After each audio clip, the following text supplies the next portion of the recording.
तो जनाब, क्या हाल चाल? बढ़िया। कैसा चल रहा है? सब सही है ना? रहना भी चाहिए। तो आज हम लोग क्या करेंगे, जैसे आपका पूरा चैप्टर तो खत्म हो गया पोलिनोमियल का, उसमें हम लोग क्या कर दिए, उसमें हम लोग क्या किए, पहला में आपका बेसिक किए थे, दूसरा में क्या किए थे, दूसरा में आपका लॉन्ग डिवीजन किए थे, है ना। तीसरा में क्या किए थे, तीसरा में आपका relation between coefficient and roots of quadratic का किए थे। चौथा में आपका क्या किए थे, चौथा में सेम किए थे क्यूबिक के लिए। पांचवा में क्या किए थे, पांचवा में आपका किए थे एमसीक्यू। ठीक है। छठा में क्या किए थे, छठा में पूरा चैप्टर से जितना क्वेश्चन बन सकता था वो सब किए थे, होल चैप्टर क्वेश्चन। ठीक। और ये हम लोग का लास्ट है। इसमें हम लोग क्या करेंगे कि एनसीईआरटी में हम लोग के लिए इम्पोर्टेंट लाइन क्या है, वो ये हम लोग का लास्ट वीडियो पोलिनोमियल पे। ठीक है। ये वाला पार्ट तो हर चैप्टर के लिए आएगा, और इस चैप्टर के लिए एक और हम लोग को 8वां पार्ट लेना पड़ेगा, क्योंकि इसमें बहुत जगह हम लोग क्वाड्रेटिक का रूट निकालने का कॉन्सेप्ट यूज हुआ है। तो ये 8वां वीडियो हम लोग कब बनाएंगे, ये 8वां वीडियो तब आएगा जब हम लोग क्वाड्रेटिक इक्वेशन पढ़ लेंगे, है ना।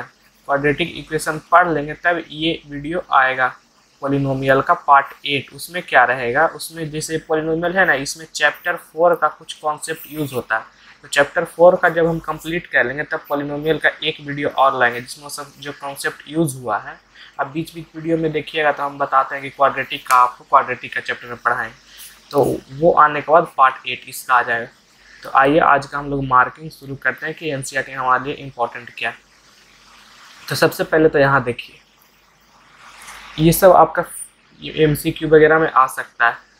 क्या है ये polynomial of degree 1 is called linear polynomial. ये भी हमको आपको बता दिए हैं, लेकिन यहाँ पे ध्यान दीजिएगा।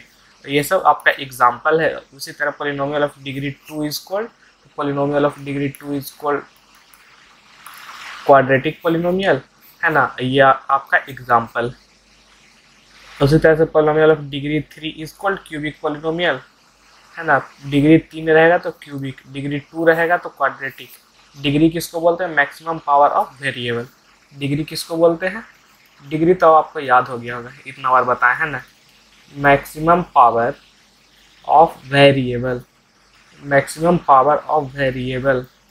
Of polynomial. जैसे यहाँ देखिए डिग्री 2 मतलब मैक्सिमम पावर इसमें 2 होगा वेरिएबल का, यहाँ 2 है ना, यहाँ भी 2 है। ये में अगर देखें तो यहाँ पे भी वेरिएबल का मैक्सिमम पावर 2 है। इसमें भी अगर देखें तो इसमें भी वेरिएबल का मैक्सिमम पावर कितना है, 2 है। यहाँ भी देखेंगे तो वेरिएबल का मैक्सिमम पावर कितना है, 2 है। यहाँ भी देखिएगा तो वेरिएबल का मैक्सिमम पावर कितना, 2 है। उसी तरह से अगर क्यूबिक में देखिएगा तो क्यूबिक में वेरिएबल का मैक्सिमम पावर कितना होता है, 3 होता है, क्योंकि यहाँ देखिए डिग्री कितना है, 3 है। यहाँ भी देखिए इसमें भी डिग्री 3 है, यहाँ पे भी देखिएगा तो डिग्री 3 है। उसी तरह यहाँ पे भी देखिएगा तो डिग्री 3 है। ठीक। और ये दोनों आपका इसमें दिया हुआ नहीं, अगर डिग्री 0 होता है तो उसको हम लोग क्या बोलते हैं, कांस्टेंट पोलिनोमियल। ठीक। और डिग्री 4 होता है तो हम लोग क्या बोलते हैं, बाई क्वाड्रेटिक पोलिनोमियल। ठीक। उसके बाद इसमें फिर आपके लिए इम्पोर्टेंट है, यहाँ देखिए ये वाला पार्ट कि एस पी एक्स हम लोग क्या किसको लिख देते हैं, कोई भी पोलिनोमियल रहता है ना, जैसे हमेशा इतना बड़ा लिखना आसान नहीं ना है, जैसे इतना बड़ा ax² plus bx plus cx plus d, ये तो आपका क्या हो गया, ये आपका क्वाड्रेटिक हो गया, हुआ ना। और हम लोग को पूरा पोलिनोमियल लिखना तो क्या लिखेंगे, an x power n plus an minus 1 x power n minus 1। उसी तरह करते करते एक a2x² plus a1x plus a, इतना लिखने से अच्छा हम लोग क्या लिख देते हैं, p ऑफ x। डायरेक्ट इसको लिखते हैं कि ये हम नाम दे दिए इसका कि ये नाम है, इसमें बता देते हैं कि वेरिएबल क्या है, तो x है। ठीक है। तो यहाँ इसको ये क्वाड्रेटिक इक्वेशन को हम लोग इससे डिनोट किए, p ऑफ x से। ठीक है। और अगर p ऑफ x को हम लोग x के जगह पे -1 से रिप्लेस किए, जहाँ जहाँ x है उसको हम लोग -1 से रिप्लेस किए। जैसे यहाँ देखिए यहाँ x² है तो यहाँ क्या किए, -1² किए। फिर -3 × x है तो -3 × -1 किए, -4 तो पहले से। तो वो 0 आ गया। तो जो भी x का वैल्यू रिप्लेस करने से 0 आ जाता है ना, तो ये जो -1 है इसको हम लोग क्या बोल देते हैं कि ये रूट है, ठीक है, ये रूट है। उसी तरह से यहाँ P(4) देखिए, P(4) भी पुट कीजिएगा तो 0 आएगा। और आपको बताया कि जितना डिग्री होता है उतना रूट होता है, उतना वैल्यू रहे, जितना डिग्री रहता है उतना ही रूट होता है। मतलब 2 डिग्री है तो आपको 2 रूट आएगा, एक -1 है और एक 4 है। यहाँ 4 पे 4 भी रिप्लेस कीजिएगा x से तो वो भी आपका 0 ही आ जाएगा। मतलब यहाँ पे -1 और 4 क्या हो गया, रूट। और यहाँ पे आपको पता चल रहा है कि 2 रूट है, 2 रूट है मतलब क्या है, क्वाड्रेटिक इक्वेशन, क्योंकि डिग्री 2 है। ठीक, ये आपका इंपॉर्टेंट हो गया। ठीक है, S P of -1 is equal to 0 and P(4) is equal to 0. -1 and 4 are called the zeros of the quadratic polynomial. ये polynomial का। More generally, a real number k is said to be 0 of polynomial px if k is 0. ठीक है, अगर x का value हम लोग k put कर रहे हैं कोई भी पोलिनोमियल में, मतलब वेरिएबल का वैल्यू अगर k पुट कर रहे हैं कोई भी पोलिनोमियल में और वो 0 आ जा रहा है, इसका मतलब क्या है, इसका मतलब ये है कि वो जो k है वो क्या है, रूट है। ठीक, ठीक है, ये आपका relation between coefficient and 0 of किसका है, लीनियर पोलिनोमियल का है। तो ये आपका उतना इम्पोर्टेंट है नहीं। ठीक है, ये उतना इम्पोर्टेंट है नहीं, आपका इम्पोर्टेंट क्वाड्रेटिक और किसका है, क्यूबिक का है। समझ में आ रहा है, चलिए बढ़िया। उसके बाद अगर और नीचे देखें तो इसमें geometrical meaning of 0 of polynomial बता रहा है। ये चीज़ हम आपको कहाँ बताए हैं, ये चीज़ हम आपको बताए हैं वीडियो नंबर 2 में। अगर आप देखे होंगे तो आपको याद होगा, किसमें, वीडियो 2 में। ऊपर जितना चीज़ था वो सब हम किस में बताएं, ये बताए थे वीडियो 1 में। अच्छा से बता दिए एक्सप्लेन करके, चिंता करने वाली बात नहीं। तो ग्राफिकल मीनिंग का मतलब क्या होता है ना, जैसे यहाँ देखिए ये px को ही हम लोग बाय लिख दिए। ठीक है, ये नया चीज़ नहीं है, px को ही बाय हम लोग लिख देते हैं और शॉर्ट करने के लिए। तो यहाँ तो आपके लिए इम्पोर्टेंट नहीं है, यहाँ इम्पोर्टेंट है। देखिए क्वाड्रेटिक इक्वेशन का ग्राफ बनाइएगा ना तो क्या बनेगा, यहाँ देखिए, in fact for any quadratic polynomial, for any quadratic polynomial. ठीक है, for any quadratic polynomial ax², quadratic का जनरल फॉर्म क्या होता है, क्वाड्रेटिक का जनरल फॉर्म होता है ax² plus bx plus c। और ये 0 नहीं होना चाहिए, क्योंकि ये 0 हो जाएगा, ये वाला पार्ट अगर 0 हो जाएगा तो 0 into x² plus bx plus c, तो ये तो 0 हो जाएगा। तो ये क्या बच जाएगा, bx प्लस c। मतलब अब ये क्वाड्रेटिक नहीं बचा, क्या हो जाएगा, लीनियर। इसलिए ये कंडीशन दिया रहता है कि ये 0 नहीं होना चाहिए। The graph of corresponding equation y is equal to, तो इसको हम लोग ऐसे भी लिख सकते हैं, px is equal to ax² plus bx plus c।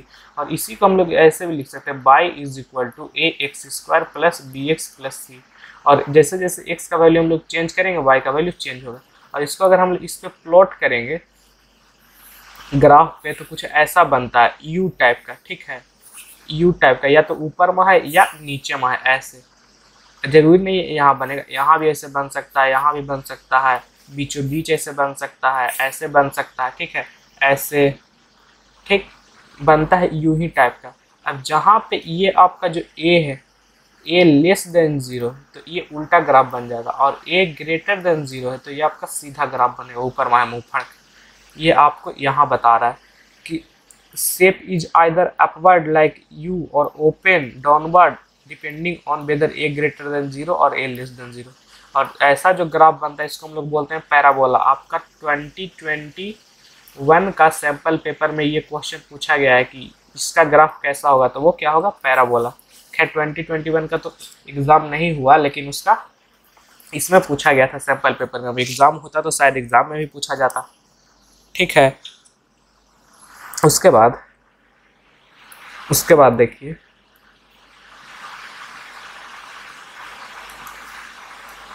ये देखिए यहाँ पे केस 1 है कि ग्राफ 2 जगह कट कर रहा है। जैसे आपको बोले ना, ये कौन सा केस है, a लेस देन 0 उल्टा है पड़ा हुआ तो, और ये a ग्रेटर देन 0। लेकिन यहाँ देखिए, यहाँ 2 बार कट कर रहा है, 2 बार कट कर रहा है, मतलब इसका 2 रूट होगा। एक्स एक्सिस को जितना बार कट करता है उतना रूट होता है। तो ये दोनों कंडीशन में क्या है, 2 रूट्स है, ठीक। और दोनों रूट डिफरेंट है, ठीक, दोनों रूट डिफरेंट है।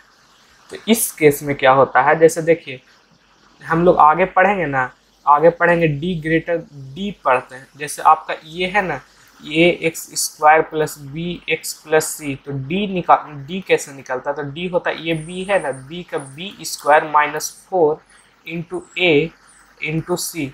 और हम लोग जो बोलते हैं कि x का वैल्यू निकालिए जो कि सॉल्यूशन होगा, तो x निकालने के लिए हम लोग अगला चैप्टर में पढ़ेंगे कि हम लोग के पास एक डायरेक्ट फॉर्मूला होता है x is equal to minus b plus minus root d by 2a, ठीक है, बाई 2a।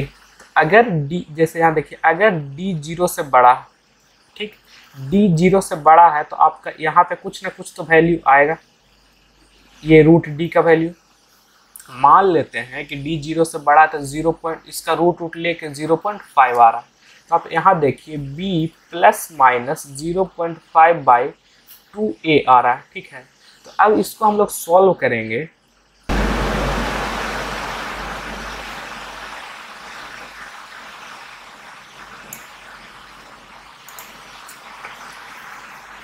यहाँ देखिए इसको अगर हम लोग सॉल्व करेंगे तो ये जैसे देखिए एक बार हम लोग प्लस करेंगे, एक बार माइनस करेंगे, मतलब हम लोग का इससे क्या आ जाएगा, minus b plus 0.5 by 2a, और दूसरा क्या आएगा, minus B minus 0.5 by 2a।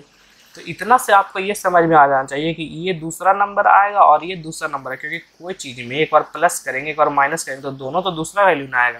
तो इसीलिए बोला जाता है कि d अगर ग्रेटर देन 0 होता है तो वो ग्राफ को 2 जगह पे इंटरसेक्ट करता है, दोनों अलग अलग जगह पे इंटरसेक्ट करता है, ठीक है। जैसे और अगर आप मान लीजिए सेम फॉर्मूला में यहाँ में d इक्वल टू 0 है, यहाँ पे ये 0 आ गया, तो आपका ये क्या बन जाएगा, minus b plus minus 0 by 2a। तो अगर ऐड भी कीजिएगा 0, सब्ट्रैक्ट भी कीजिएगा, तो हम लोग का पहला क्या बन गया, b बाई 2a, दूसरा भी क्या बन गया, माइनस b बाई 2a, ये भी माइनस b बाई 2a, ये भी माइनस b बाई 2a। दोनों सेम है, दोनों सेम है, मतलब ग्राफ एक ही जगह पे इंटरसेक्ट करेगा, ठीक है। जैसे यहाँ देखिए, जैसे यहाँ देखिए ए इक्वल का केस है, यहाँ पे ग्राफ एक ही जगह पे इंटरसेक्ट करा, लेकिन यहाँ देखिए graph x axis exactly at 1 point, that is 2 coincident point. लेकिन आपको पता है कि क्वाड्रेटिक इक्वेशन का कितना रूट होता है, 2 रूट होता है। तो जहाँ पे ये इंटरसेक्ट कर रहा है ना, तो उसी को हम लोग बोलते, जैसे मान लीजिए ये 2 पे इंटरसेक्ट कर रहा है, तो हम लोग ये नहीं बोलते हैं कि 2 रूट है, हम लोग क्या बोलेंगे, 2 और 2 रूट है। क्योंकि आपको पता है कि x का वैल्यू क्या होता है, minus b plus minus root d by 2a। तो एक बार प्लस करेंगे तो यहाँ से क्या आएगा, ये तो 0 हो जाएगा, ठीक है, डी 0 हो जाता है, अब 0 हो जाएगा तो ये हट जाएगा, लेकिन minus b plus 0 by 2a करेंगे, और एक बार minus B minus 0 by 2a करेंगे, तो ये क्या हो जाएगा, माइनस बी बाई 2a, और दूसरा क्या हो जाएगा, माइनस बी बाई 2a, ठीक है। ये सब आपको अगला चैप्टर में पढ़ना है, लेकिन यहाँ पे है तो थोड़ा सा आपको बता दिए। उसी तरह से अगर d लेस देन 0 होता है तो ये इंटरसेक्ट करवे नहीं करता, इंटरसेक्ट नहीं करेगा तो आप बोलोगे रूट कहाँ से आएगा, तो रूट आता है, लेकिन हम लोग का अभी पढ़ना नहीं है, 11th क्लास में पढ़ना। ये तो आपको पता है कि a ग्रेटर देन 0 का है, और ये पता है a लेस देन 0 का, इंटरसेक्ट नहीं कर रहा है तो रूट कहाँ से आएगा। तो ये हम लोग का कहाँ पढ़ना है, इमेजिनरी रूट आता है। बस आपको इसमें इतना ही पढ़ना है कि इमेजिनरी रूट आता है, बाकी रूट कौन सा कैसे आता है तो वो तो फॉर्मूला वही रहेगा, बस इमेजिनरी नंबर क्या होता है, इमेजिनरी रूट क्या होता है, वो आपको पढ़ना है 11th क्लास, ठीक। यहाँ पे और क्या इंपॉर्टेंट था, यहाँ पे हम लोग यहाँ पे क्या पढ़ लिए, यहाँ है no zero in this case, लेकिन होता क्या है, इमेजिनरी जीरो, ठीक। यहाँ ग्राफ के हिसाब से तो वही है कि नो जीरो, क्योंकि जब तक ग्राफ इंटरसेक्ट नहीं करेगा तब तक जीरो नहीं होगा, ठीक है। उसके बाद ये graphical meaning of zero polynomial, तो यहाँ कितना बार इंटरसेक्ट कर रहा है, 1 बार 2 बार 3 बार, मतलब 3 0, 3 0, ठीक। इसमें कितना बार इंटरसेक्ट कर रहा है, 1 बार 2 बार, इसमें 1 बार, ठीक है। तो इसमें कितना 0, 2 3, जो भी आप बोले। उसी तरह से इसमें देखिएगा तो इसमें कितना जीरो है, एक जीरो, इसमें कितना जीरो है, दो जीरो, जितना बार एक्स को इंटरसेक्ट करता है उतना जीरो है अगर वेरिएबल एक्स में है तो। ऐसे अगर हम लिख रहे हैं y is equal to p of x, तो वेरिएबल हम लोग कौन सा एक्स है, तो और इसका मान लीजिए ग्राफ ये है, बोलेगा कि कितना रूट है, तो जितना बार ग्राफ को इंटरसेक्ट करा है उतना रूट होता है। वेरिएबल जो होता है उसका लाइन को जितना बार इंटरसेक्ट करा है, सेम चीज को यहाँ पे देखिए, सेम चीज को अगर हम लोग लिख दें कि ये बाई की जगह पे हम लोग लिख लेते हैं मान लीजिए पी ऑफ बाई, या ऐसे लिखते हैं x is equal to p of y, ठीक है। तो ये चेंज हो गया, इसमें हम लोग का वेरिएबल क्या हो गया, बाई हो गया। तो अब बाई वाला लाइन को जितना बार इंटरसेक्ट करेगा ग्राफ उतना जीरो होगा। अगर ये है तो हम लोग का कितना जीरो आ रहा है, ये है तो हम लोग का जीरो आ रहा है 3 जीरो। और उसी तरह से अगर हम लोग ये लिख लिए तो इसमें हम लोग का वेरिएबल क्या हो गया, एक्स बाई हो गया। तो बाई को कितना बार इंटरसेक्ट कर रहा है, एक बार इंटरसेक्ट कर रहा है, तो इस केस में रूट कितना हो जाएगा, 1 हो जाएगा। तो ये ध्यान दीजिएगा। उसके बाद इसमें ये क्वेश्चन अच्छा से कर लीजिएगा, आता तो नहीं है। उसके बाद ये आपका रिलेशन क्वाड्रेटिक इक्वेशन है, कोफिशिएंट और उसका रूट का, अगर दोनों रूट का सम करते हैं तो कितना आता है माइनस बी बाई ए, और दोनों रूट का प्रोडक्ट करते हैं तो कितना आता है सी बाई ए। किसके लिए, ये क्वाड्रेटिक पॉलिनोमियल के लिए, जो कि A X square plus B X plus C लिखा गया, और उसका रूट हम लोग मान लिए कि अल्फा बीटा है, तो अल्फा प्लस बीटा करेंगे तो बी माइनस के साथ आएगा माइनस बी बाई ए, दोनों का प्रोडक्ट करेंगे तो क्या आ जाएगा सी बाई ए। आपका डायरेक्ट पूछ सकता है मल्टीपल क्वेश्चन, ठीक है। उसी तरह से अगर हम लोग क्या करें, और यहाँ पे आप ये क्वेश्चन कर लीजिएगा, जैसे इस चैप्टर में इंपॉर्टेंट है इसलिए बता रहे हैं। फिर ये आपको तो आता ही होगा कि ए स्क्वायर माइनस बी स्क्वायर को हम लोग क्या लिख सकते हैं, ए प्लस बी इंटू ए माइनस बी। ये बहुत इंपॉर्टेंट आइडेंटिटी है, अभी तक याद नहीं है तो इसको याद कर लीजिएगा कि एक बार प्लस में रहे एक बार माइनस में रहे तो क्या हो जाता है, ए स्क्वायर माइनस बी स्क्वायर। ये आप प्रूफ भी कर सकते हैं, जैसे ए से दोनों टर्म को मल्टीप्लाई करेंगे तो ए माइनस बी, फिर प्लस बी से दोनों टर्म को मल्टीप्लाई करेंगे ए माइनस बी, तो ये आपका क्या हो जाएगा a square minus a b, यहाँ क्या हो जाएगा a b minus b square, a b cancel, आपका बच जाएगा a square minus b square, ठीक है। तो ये आपको डायरेक्ट याद करके रखना, ये क्वेश्चन बना लीजिएगा इस चैप्टर से, ठीक। उसके बाद क्यूबिक पॉलिनोमियल में आपका क्यूबिक पॉलिनोमियल का जनरल फॉर्म क्या होता है, A X cube plus B X square plus C X plus D, और मान लीजिए कि इसका रूट क्या है अल्फा बीटा गामा। तो अगर पूरा का सम करते हैं तो सेम इसमें भी आता है alpha plus beta plus gamma is equal to minus B by A. फिर ये हुआ सम की बात, फिर क्या करते हैं, दो टर्म का सम करते हैं, दो टर्म का प्रोडक्ट करते हैं, फिर सम करते हैं। जैसे कैसे, अल्फा प्लस बीटा, अल्फा को बीटा से किए, फिर बीटा को गामा से किए, फिर ये बच गया अल्फा को गामा से किए। तो इस केस में आपका आता है सी बाई ए, ये किसके बराबर आता है, सी बाई ए के बराबर। लास्ट आपका क्या बच गया, प्रोडक्ट ऑफ रूट, तीनों का प्रोडक्ट कर दिए तो वो किसके बराबर आता है, यहाँ माइनस था यहाँ प्लस था, फिर यहाँ माइनस आ जाएगा minus of D by A. ऐसे बढ़ते जाते हैं B by A, C by A और डी बाई ए, और साइन माइनस प्लस माइनस, ऐसा आपका एग्जाम में आता है। तो ये बना लीजिएगा, ठीक है। और बाकी तो कैसे बनता है वो तो डिस्कस कर ही दिए। ये सब आप मार्क कीजिएगा। एक्सरसाइज 2.2 का क्वेश्चन नंबर 1 का 4, 2, 5, 3 इतना बना लीजिएगा तो चलेगा। और क्वेश्चन नंबर 2 का 2, 3 एंड 5, ठीक। फिर डिवीजन एल्गोरिथम, ये आपको वेरीफाई करने बोलेगा। डिवीजन एल्गोरिथम है कहाँ पे, ये वाला, इसको हम लोग क्या बोलते हैं, डिवीजन एल्गोरिथम। इसको dividend is equal to divisor into quotient plus remainder. तो ये क्वेश्चन भी कर लीजिएगा, ठीक है। और नहीं तो फिर ये कर सकता है, इसको छोड़ दीजिए, नीचे वाला को ही कीजिएगा, इसको छोड़ दीजिए, ये वाला कर लीजिएगा प्रैक्टिस के लिए। और ज़्यादा प्रैक्टिस करना तो फिर आपका आरएस है। जैसे पॉलिनोमियल में हम लोग डिवाइड करते हैं तो यहाँ वालों को हम लोग क्या बोलते हैं, जो डिवाइड होता है उसको हम लोग बोलते हैं पी एक्स, जिससे डिवाइड करते हैं उसको हम लोग बोलते हैं क्यू एक्स, और सॉरी इसको हम लोग बोलते हैं क्यू जी एक्स, ठीक है। और इसको हम लोग बोलते हैं क्यू एक्स, क्यों, क्योंकि ये क्वोशेंट है। और नीचे जो बच जाता है डिवाइड करने के बाद उसको हम लोग बोलते हैं आर एक्स, क्योंकि ये रिमाइंडर है। ये दोनों इधर उधर भी हो सकता है, बस हमको ये ध्यान रखना है कि ये जो बीच वाला होता है, बीच वाला जो होता है वो ये आगे पीछे वाले का मल्टीप्लाई जी एक्स प्लस क्यू जी एक्स इंटू क्यू एक्स और नीचे वाले का सम होता है। जैसे आप जनरल डिवीजन में देखिए, मान लीजिए 5 से हम लोग 26 या 27 को डिवाइड करें तो यहाँ कितना आ जाएगा, 5 25, 25 से कैंसिल, 7 में से 5 2। तो बीच वाला टर्म, जैसे बीच वाला टर्म किसके बराबर होता है, आगे पीछे वाले का मल्टीप्लाई कितना हो जाएगा 25 प्लस नीचे वाले का सम। तो इसमें भी हम वही किए, बीच वाला टर्म किसके बराबर होता है, आगे पीछे का मल्टीप्लाई अब नीचे वाले का सम। तो ये भी 27 के बराबर, मतलब ये आपका है वो जनरल डिवीजन की तरह यूज होता है, ठीक। और ये कंडीशन आप याद कर लीजिएगा, आर एक्स कैन बी 0 और degree of r x can be less than degree of g x. Degree of r x can be less than degree of g x. G x हम लोग क्या है यहाँ पे, ये वाला चीज को हम लोग जी एक्स बोल रहे हैं, ठीक है। ये वाला चीज क्या है, जी एक्स। तो ये तब तक डिवीजन होता है जब तक कि इसका डिग्री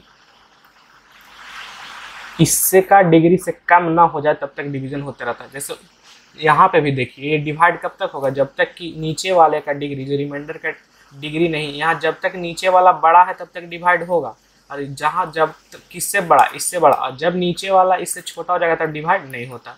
उसी तरह से इसका डिग्री जब तक इसका डिग्री से बड़ा है तब तक डिवाइड होगा, और अगर इसका डिग्री इससे छोटा हो गया तब डिवाइड नहीं होगा। बस ये आपको कंडीशन याद रखना। ये क्वेश्चन सॉल्व कर लीजिएगा, ठीक।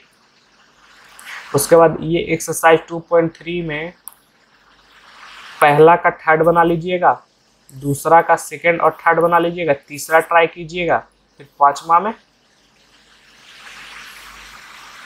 ये वाला आपका इम्पोर्टेंट क्वेश्चन है, ये भी बना लीजिएगा, ठीक। इम्पोर्टेंट आपका कॉन्सेप्ट क्लियर करने के लिए, एग्जाम में तो शायद नहीं आएगा। और ये जो हम लोग छोड़ देते हैं ना एक्सरसाइज 2.4 ऑप्शनल, ठीक है, एक्सरसाइज 2.4 ऑप्शनल, ये आपका सबसे इम्पोर्टेंट है। जो ऑप्शनल एक्सरसाइज हम लोग छोड़ देते हैं वो सबसे इम्पोर्टेंट है। क्यों इम्पोर्टेंट है, क्योंकि यहाँ पे एक एक क्वेश्चन आपका बोर्ड में आ चुका है। तो इसमें आप पहला का ये बना लीजिएगा, दूसरा बना लीजिएगा, और ये सब आपका बोर्ड में आया हुआ है, तीसरा चौथा पांचवा, मतलब ये पिछला साल आया हुआ क्वेश्चन है, ऑल प्रीवियस ईयर क्वेश्चन, ठीक। एक्सरसाइज 2.4 आप और कुछ बनाइए चाहे नहीं, लेकिन 2.4 पक्का बना लीजिएगा, ठीक है। ये मेरा सजेशन। तो एनसीईआरटी में और इससे ज़्यादा इम्पोर्टेंट तो आपका है नहीं। और अगर कुछ आरएस वगैरह का भी चाहते हैं तो नीचे कमेंट कीजिएगा, बाकी सब मेरी तो ये सब आपको बता ही दिए हैं। और ये आप थोड़ा सा ध्यान दीजिएगा इस पे, ये आपका मल्टीपल में पूछ सकता है कि या तो आर एक्स 0 होता है, ये ऐसे r x is equal to 0 और degree of r x is less than degree of g x. ये क्या है, तो ये आगे वाला पार्ट है, जब हम लोग डिवाइड करते हैं ना, तो ये जी एक्स, ये आर एक्स क्या है, आर एक्स हम लोग का रिमाइंडर, ठीक। तो बस आज के लिए इतना है, पढ़ाई करते रहें एंड धन्यवाद।